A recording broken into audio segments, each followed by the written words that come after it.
Hey everybody, this is Coach Madelon for Youth Football Online. Today we're going to be discussing the one-back power play. A lot of spread teams out there that like to go out with double twins, trips open, empty formations. Most of the time they are pass-heavy teams. However, they know as well as we do that they eventually have to run the ball at some point. One of the biggest plays and more popular plays in the spread offense right now is one-back power. We've been running this for the last couple of years, especially when we've been going to our ace look, which is double twins. Now, with one-back power, we prefer, it doesn't have to be run this way, but we prefer to run it to the one technique, or the A-gap defensive lineman. Reason being is we want to give room for our pulling guard to be able to get around all the trash and get up there for the backer. We prefer running one-back power, and we pretty much only run one-back power against seven-man front defenses, 4-3 or 3-4.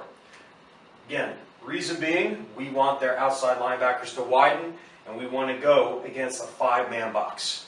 So if we get a five-man box here trying to defend the spread, we have four guys, middle linebacker. If we're going up against a 3-4 team, we'll have three down linemen and two inside backers. Again, a seven-man box, light against the run. Now, with the one-back power play, it's power because of the pulling guard. Some teams might not call it that, but what I've seen most is power. We've been running power for many years, and that's the reason why we call it one-back power. Now, again, we prefer to run it to the A-gap, so we're going to go right. Right now, starting from the play side tackle, I've taught our play side tackle the pass set the five technique instead of just immediately base blocking him. Why? Because I want this play side backer to get a pass look. I want these guys over here, they're reading end man line of scrimmage for pass or run. I want him to pass set so that they drop. Essentially, since the play is going this way, if they drop, the harder it hits and the more yards we get. So we teach our offensive tackle to pass set. Now, in a game atmosphere, if this defensive end is not honoring the pass set and he's trying to engage, then yes, you can step inside and base him out. That's an easy adjustment. However, you're in this look a lot, more than likely you're throwing the ball a lot. So if you're throwing the ball a lot, this kid's going to be on a lot of pass rush moves. So if he's pass rushing all the time, let him do his thing, let him outside pass rush, ride him by. Play side guard, you're going to be mano-a-mano, one-on-one with the defensive tackle. Most importantly, we don't need you again to be big space eater, getting them vertical. Just get him out of the play. Knock it down the line of scrimmage. Center's going to PPGH like he always does on any pulling guard play. Protect the pulling guard hole. And we'll gap hinge on the backside. If you want to pass set him, you can do that too. Again, the reason why I like the gap hinge better is because just in case this kid decides to slant first. But again, if you're getting heavy dose of pass set, just pass set. Get those guys rushing. Because if he sees that, now these guys are going to drop. So you don't have to worry about this guy. How do we take care of the mic? Backside guard is going to pull. Very similar to Power O. Lead up. Get on the mic linebacker.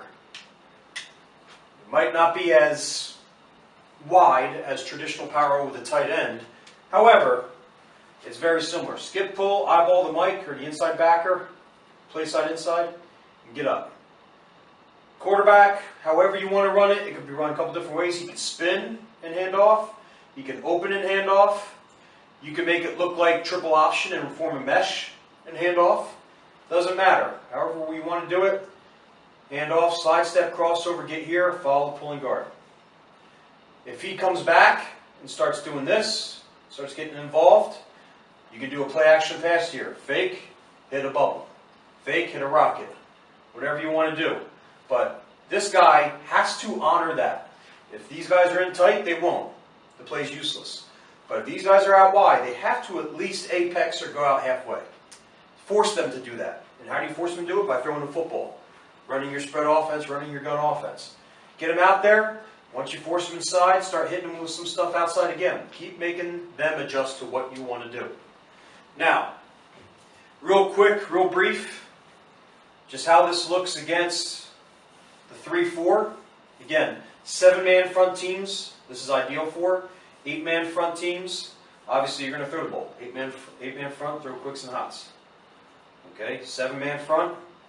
They give you a 5-man box. Throw the football. Or run the football, I'm sorry. Throw the football once they start bringing those outside backers back inside. So we get a 3-4.